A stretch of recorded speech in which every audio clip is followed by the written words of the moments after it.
All right, we're going to go to the second part of lesson 505. We were just starting the reading on, we finished about the Grimke sisters, and now we're going to read Former Slaves Speak Out. And one of the first former slaves we're going to read about is this in the picture right here. A pretty familiar face, I think, to a lot of you. You probably studied or heard about her in your elementary years, Harriet Tubman. So starting here, former slaves speak out. Former slaves became some of the best advocates for abolitionism. Two stood out in particular, Harriet Tubman and Frederick Douglass. Harriet Tubman was known as a Black Moses, both in slave cabins and on the lecture circuit. She described how she escaped from a cruel master in Maryland and then remarkably returned to slave territory at least 19 times to lead hundreds of other slaves to freedom on the Underground Railroad.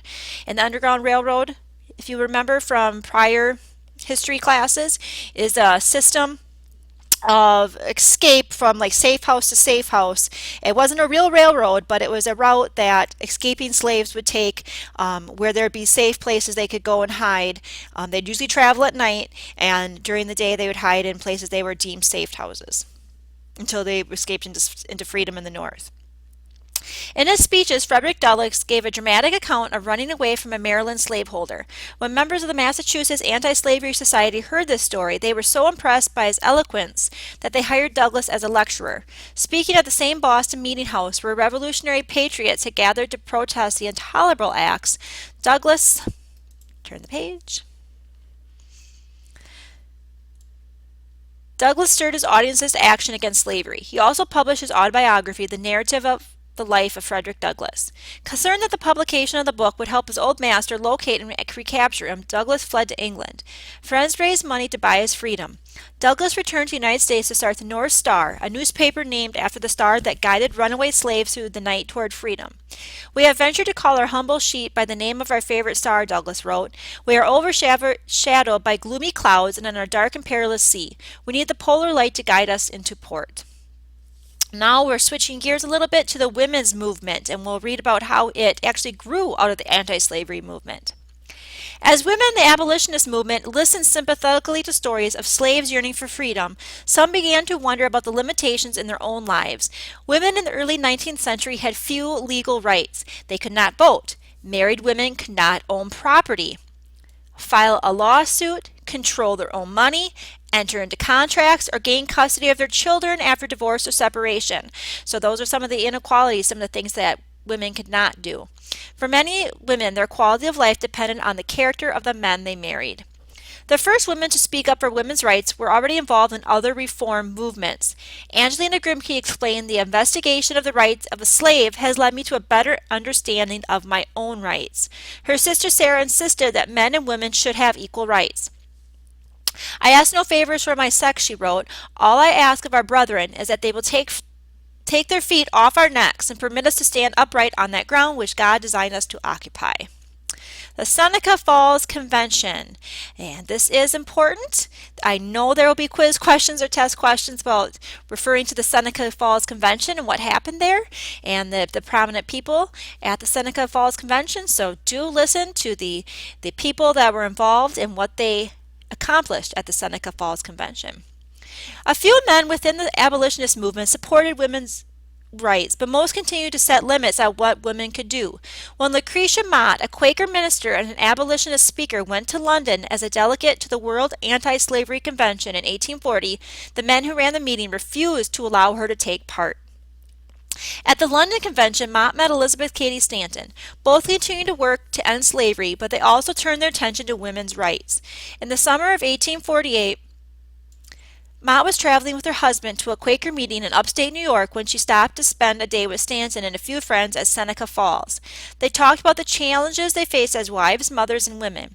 Stanton remembered pouring out a torrent of my long accumulating discontent with such vehemence and indignation that I stirred myself as well as the rest of the party to do something about it.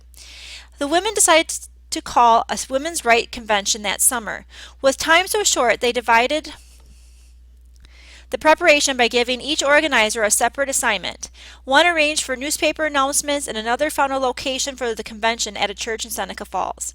Stanton's job was to write a declaration of sentiments was she modeled after the Declaration of Independence. She changed the words all men are created equal to read all men and women are created equal.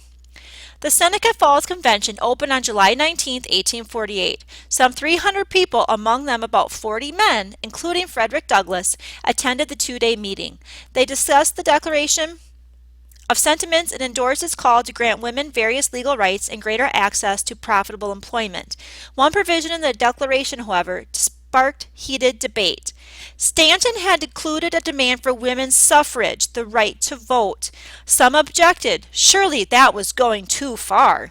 In the end, however, the members of the convention voted to approve the Declaration of Sentiments, including the demand for the vote. And this would be a very big topic. Women's rights, not only rights in general, but rights to vote. In the early 1800s, most people did not consider education necessary for girls. They believed that too much book learning would make them unsuitable for marriage and domestic life. The vast majority of teachers in the early 19th century were men. A few unmarried women taught very young children, but women were considered incapable of the academic rigor and physical strength required to teach older students. After learning to read and write, privileged young women often topped off their education with a finishing school. They were taught painting, singing, needlework, and maybe a little French. Emma Willard, a young wife and mother, believed that girls deserved more. She studied mathematics and other subjects on her own until she felt qualified to teach older students. Then Willard took up the fight for women's education. She conducted experiments that proved girls were as capable as boys of understanding mathematics, science, philosophy, and history. She criticized finishing schools for the silliness of focusing on needlework and the mazes of the midnight dance. No wonder, she said, their graduates grew into the pampered, wayward babies of society. Willard founded a girls' boarding school in Vermont and later a seminary in New York State where women could study mathematics, philosophy, geography, history, and science. Both schools were renowned for their rigorous academic programs. Willard's educational program corrected what she perceived as the error of schooling for young women, the main goal of which had been to prepare them to please the other. As Willard asserted on behalf of women, reason and religion teach that we too are primary existences, fit to the companions, not the satellites of men. And turning the page, women debate their status. While Emma Willard and the women at the Seneca Falls Convention demanded that women be put on equal footing with men, other women disagreed. For example, Catherine Beecher, daughter of the temperance leader, the Reverend Lyman Beecher, devoted most of her life to improving education opportunities for women, but she strongly opposed the women's rights movement.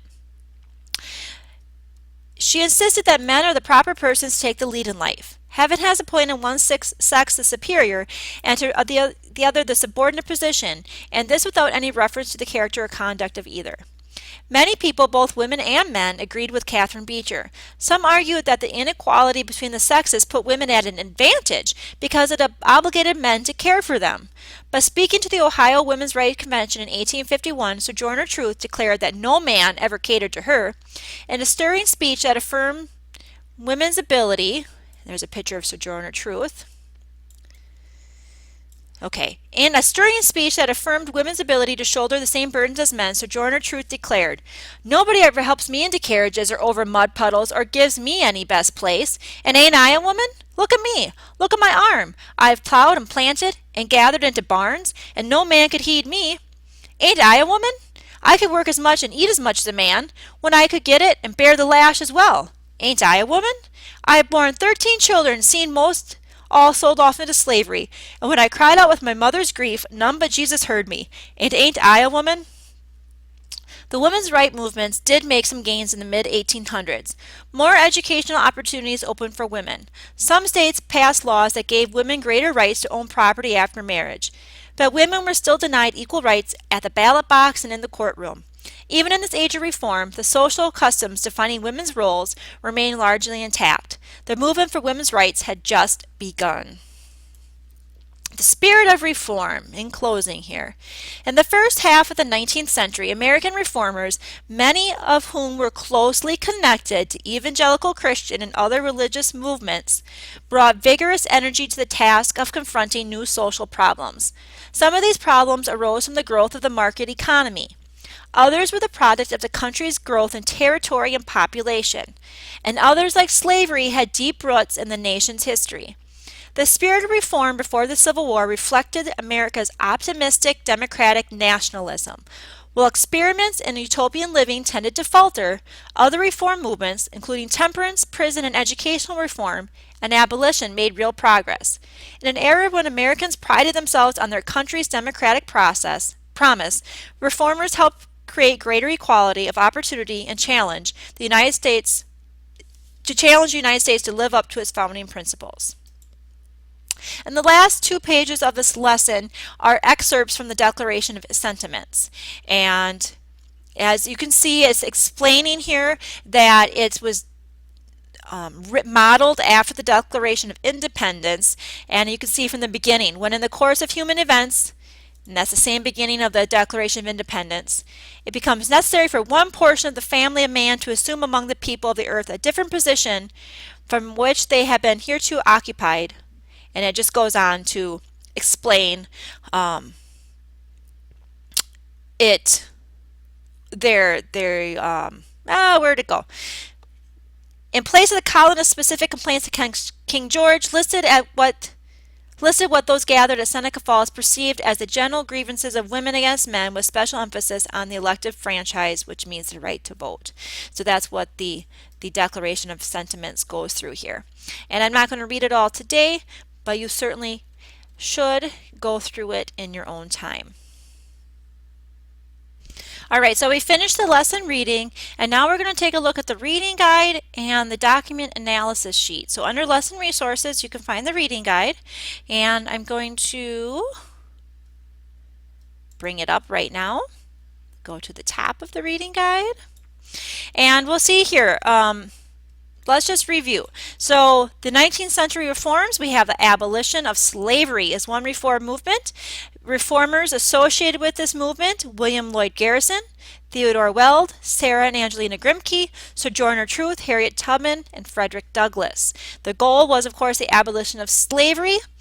And be sure to read through the obstacles and achievements that went along with the abolition movement. The other reform movement we read about today were women's rights. The leaders here were Lucretia Mott, Elizabeth Cady Stanton, and Emma Willard. And their goals were equality for women and education for women.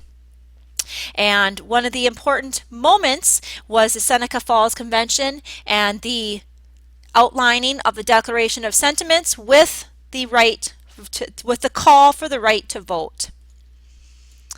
And Emma Willard was mostly associated with education of women and founded the boarding school and the seminary where women could study math, philosophy, geography, history, and sciences. Was America's division over slavery a relatively new or old issue? The issue was old, as the institution of slavery itself. The reformers who fought to end slavery were known as abolitionists. 6 inequalities women faced, you can read through those there. The document that was written for the Seneca Falls Convention to express the views of many women's rights activists was the Declaration of Sentiments. And why did the abolition movement fail to attain the goal of abolition of slavery?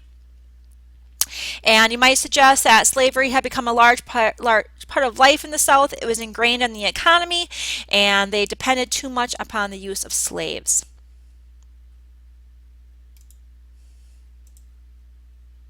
Now, the other